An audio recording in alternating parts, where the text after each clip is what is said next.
All right, we made it, and welcome to space. By the way, we're putting out 3 space weather videos today. YouTube. They were originally streamed live to Twitch, except for one of them. One's a YouTube exclusive. Also, a meteorology segment available on our playlists. Check them out. We saw a couple of M-class flares here, actually 4 M-class flares in the past about 24 hours. We're looking at the sun here in ionized helium, 304 angstroms from the SDO, the Solar Dynamics Observatory. And there were some coronal mass ejections. Again, we're putting out 3 videos. One of them will talk more in depth into that. Now we're looking at the colorized magnetogram and 171 angstroms. We've actually seen a downtick here in solar activity the past couple of days. We saw a brief period of geomagnetic storm from a coronal hole high-speed stream. Radio flux has been dropping, and we've seen some sunspots evaporate. Let's subtract the 171 angstroms and show just the colorized magnetogram. So at least one sunspot group vanished in the past 24. A slight downtick in solar activity once again. To reiterate, radio flux now down to 124 solar flux units. There's the 1-year chart to put that in context. We are now down here. Perhaps another support level showing up there in the radio flux. And according to the Space Weather Enthusiast dashboard, no coronal mass ejections expected to strike here. No geomagnetic unrest or geomagnetic storm conditions in the forecast for the next 3 days. And let's move on to global seismicity. We are seeing a bit of an earthquake drought here. So 7 magnitude earthquakes, they tend to happen in a certain frequency.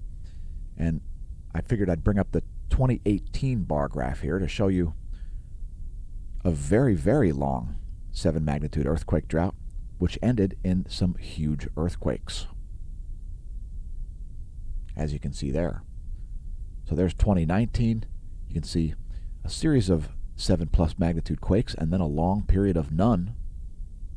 2019 was a pretty calm year, actually, seismically speaking, especially the second half. There's 2020.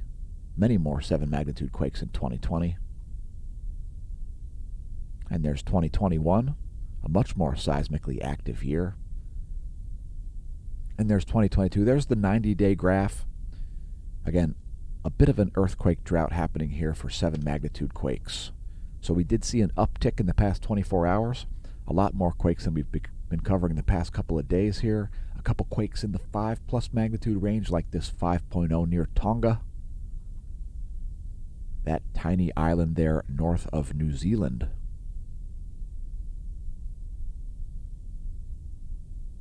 Fiji Islands region saw a 5.0, so a little uptick there. In Oceania. No major quakes over the past 24, but a lot more quakes numbers-wise.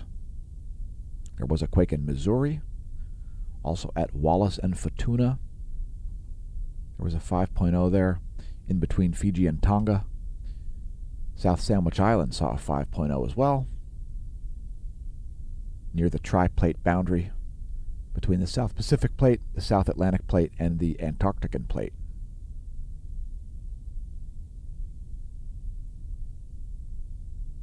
Anyway, if we missed anything on the list, let us know in the comments. And let's talk about today's featured product, which is the Mensa product. And I'm currently wearing one. So this is our second best-selling design, folks, because apparently some folks agree with us that it's up to us to make Earth not suck again. So that's why I'm wearing the hat. It's up to me. It's up to you. It's up to personal people, individual humans, to make Earth not suck again. Have you noticed giant bureaucracies that can't get out of their own way have been making Earth suck the past 2+ years by making terrible decisions for you and assuming that you're not smart enough to make your own decisions? Perhaps pick up one of our hats or one of our shirts to tell your friends and foes to make Earth not suck again. It's a public service message here brought to you at massive personal risk and expense. Give Smash staff a raise. And good morning to you also, One Audio. Thanks for leaving a comment during the stream. You can also support us via our subscription services at smashomash.com/SmashTeam. Thanks to all members of the Smash Team, especially at the Gold and Silver and Gold Annual paid-up subscription level. You're increasing the probability these videos will continue to exist and remain publicly visible and free for all to view. So welcome to the Neo Renaissance. You can find links to all kinds of stuff like that, our social media accounts, our Discord chat, and so on at smashomash.com, our homepage. Smashomash.com. Go visit it. Click our links. Smasho merch is there. Smash Team is there. You can even find the YouTube channel on that site. We'll close out this live stream, which was originally streamed live to twitch.tv/smashomash, with a volcano rundown, including Mount Manam. No indication of the volcanic ash plume size, only that it's erupting. Check it out. There's an image of Ibu as it produces a plume of volcanic ash in an explosive fashion. No idea the size of that plume either, but strong volcanic eruptions occurred at irregular intervals. Luatolo, flight level 070, it's a 7,000-foot ash plume over the Lesser Sunda Islands. Semeru, on the Isle of East Java, Indonesia, flight level 150 there from Semeru. I believe that's an uptick at the Indonesian volcano. Nevado del Ruiz in Colombia exploding, flight level 210, as it produces a 21,000-foot plume of volcanic ash. Sangay also exploding. It's located in Ecuador. It's producing a flight level 200, a 20,000-foot ash plume. Please don't pole vault the caldera. Don't hang glide the caldera. Don't even square dance the caldera. And in Peru, we've got Sabancaya erupting, continuous ash emissions. Thanks for tuning into the live stream, wherever you viewed it. Again, we're putting up 3 daily space weather videos today on YouTube. Anyway, thanks for tuning in.